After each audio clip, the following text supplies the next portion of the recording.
नमस्कार, स्वागत है आपके अपने चैनल 5G एजुकेशन में। आज हम बहुत ही महत्वपूर्ण 8th ग्रेड अभ्यास पुस्तिका सामाजिक विज्ञान कक्षा 8वीं जो सत्र 2024-25 हेतु हमें मध्य प्रदेश राज्य शिक्षा केंद्र भोपाल से प्राप्त हुई है। आइए इसके हम सामाजिक विज्ञान के पाठों में थोड़ा सा देख लेते हैं। इसके 3 भाग हैं, इतिहास, भूगोल और सामाजिक एवं राजनीतिक जीवन। ठीक है, तो इसमें पार्ट 1 इतिहास से लेकर पार्ट 8 तक इतिहास के हमने सारे वीडियो को डाल चुके हैं। अब हम भूगोल के पार्ट आज देखने वाले हैं, पार्ट 3 कृषि। ठीक है, संसाधन और भूमि, मृदा, जल, प्राकृतिक वनस्पति और वन्य जीवन संसाधन के वीडियो भी हमने अभी तक डाल चुके हैं। तो आइए आज देखते हैं पार्ट 3 कृषि। ठीक है, पार्ट 3 कृषि क्या दिया हुआ है। प्रश्न नंबर 1 दिया है कि रेशम के कीटों का वाणिज्यिक पालन कहलाता है। क्या कहलाता है? सेरीकल्चर। याद रखना, रेशम के कीटों का है ना पालन क्या कहलाता है? सेरीकल्चर। ठीक है, प्रश्न नंबर 2 दिया हुआ है। क्या दिया हुआ है? निम्नलिखित में से ब्राजील किसका अग्रणी उत्पादक देश है? तो कहवे का अग्रणी उत्पादक देश है ब्राजील। ठीक है, प्रश्न नंबर 3 देखते हैं। कृषि एक प्राथमिक क्रिया है, इसमें शामिल नहीं है। क्या शामिल नहीं है? औजारों का निर्माण। ठीक है, यह संभव नहीं है। इसमें क्या है? पशुधन पालन, फूलों का उगाना, सब्जियों का उगाना, ये संभव है। तो ये इसका राइट आंसर हो जाएगा। शामिल नहीं है इसमें कौन सा? औजारों का निर्माण।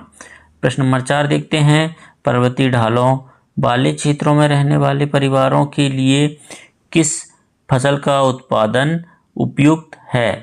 तो पर्वतीय ढालों वालों के लिए कॉफ़ी, डी इसका राइट आंसर हो जाएगा। ठीक है, प्रश्न नंबर 5 देखते हैं। वाणिज्यिक कृषि के लिए उपयुक्त उदाहरण है। क्या है उपयुक्त उदाहरण? अधिक पूंजी का उपयोग और अधिकांश कार्य मशीनों द्वारा करना, मतलब बी इसका राइट आंसर हो जाएगा। ठीक है, नेक्स्ट देखते हैं। प्रश्न नंबर 6 दिया हुआ है कि रिक्त स्थानों की पूर्ति करना है। रिक्त स्थान क्या दिया है? जैविक कृषि में खालिस्तान का उपयोग नहीं किया जाता, तो रासायनिक खादों का उपयोग नहीं किया जाता जैविक कृषि के लिए, है ना। जैविक कृषि के लिए हम गोबर और जैविक खाद्यों का उपयोग करते हैं। ठीक है, नेक्स्ट देखते हैं। कपास खालिस्तान वस्त्र उद्योग के लिए एक महत्वपूर्ण कच्चा माल है।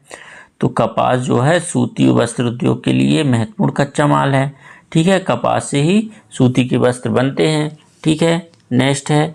आधुनिक फार्म में किसान खालिस्तान की तरह कार्य करते हैं। तो आधुनिक फार्म में किसान जो है व्यवसायी की तरह कार्य करते हैं।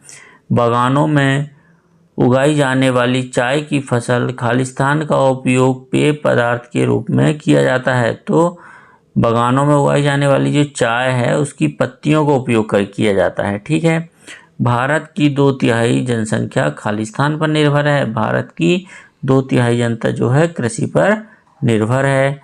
ठीक है, नेक्स्ट देखते हैं। प्रश्न नंबर 7 क्या दिया हुआ है?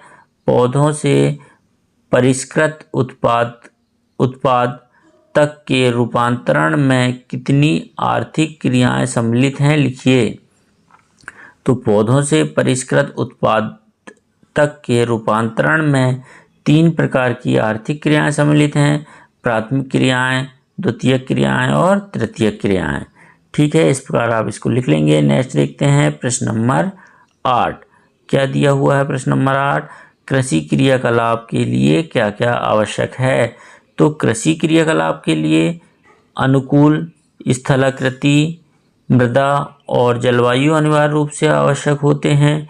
कृषि क्रियाकलाप विश्व के उन्हीं प्रदेशों में संकेंद्रित है जहां फसल उगाने के लिए उपयुक्त कारक विद्यमान होते हैं। नेक्स्ट प्रश्न है प्रश्न नंबर 9 कृषि तंत्र क्या है? इसके महत्वपूर्ण निवेश एवं संक्रियाएं क्या क्या हैं? तो कृषि या खेती को एक तंत्र के रूप में देखा जा सकता है। इसके महत्वपूर्ण निवेश बीज, उर्वरक, मशीनरी और श्रमिक हैं। जुताई, बुआई, सिंचाई, निराई और कटाई कुछ संक्रियाएं इसमें आती हैं। ठीक है, इस प्रकार आप इसका उत्तर लिख लेंगे। प्रश्न नंबर 10 देखते हैं। क्या दिया हुआ है? श्रम और प्रौद्योगिकी के स्तर के आधार पर कृषि को कितने प्रकारों में विभाजित किया गया है? तो श्रम और प्रौद्योगिकी के स्तर के आधार पर कृषि को दो मुख्य प्रकारों में विभाजित किया गया है, निर्वाह कृषि और वाणिज्यिक कृषि। ठीक है, प्रश्न नंबर 11 देखते हैं। जैविक कृषि से आप क्या समझते हैं? लिखिए। तो जैविक कृषि कृषि की ऐसी प्रणाली से है जिसमें रासायनिक खादों एवं कीटनाशक दवाओं का उपयोग नहीं किया जाता, बल्कि इसके स्थान पर जैविक खाद या प्राकृतिक खादों का उपयोग किया जाता है। ठीक है, इस प्रकार आप इसका उत्तर लिखेंगे। प्रश्न नंबर 12 दिया हुआ है, आदिम निर्वाह कृषि में कौन कौन सी कृषि को शामिल किया गया है? तो आदिम निर्वाह कृषि में स्थानांतरी कृषि और चलवासी पशुचरण कृषि को शामिल किया गया है। स्थानांतरी कृषि में वृक्षों को काटकर और जलाकर भूखंड साफ किया जाता है, और चलवासी पशुचरण में पशुचारक अपने पशुओं के साथ साथ चारे और पानी के लिए एक स्थान से दूसरे स्थान पर जाते हैं। ठीक है, इस प्रकार आप इसका उत्तर लिखेंगे। नेक्स्ट देखते हैं प्रश्न नंबर 13, मिश्रित कृषि क्या है? यह किन किन देशों में प्रचलित है? तो मिश्रित कृषि जब फसलों के उत्पादन के साथ साथ पशुपालन भी किया जाता है और भोजन व चारे की फसल उगाई जाती है तो इसे मिश्रित कृषि कहते हैं। यह यूरोप, दक्षिण अफ्रीका, अर्जेंटीना और न्यूजीलैंड देशों में प्रचलित है। ठीक है, नेक्स्ट देखते हैं प्रश्न नंबर 14, गेहूं की फसल के लिए किस प्रकार की जलवायु की आवश्यकता होती है और क्यों? तो गेहूं शीतोष्ण कटिबंधीय पौधा है।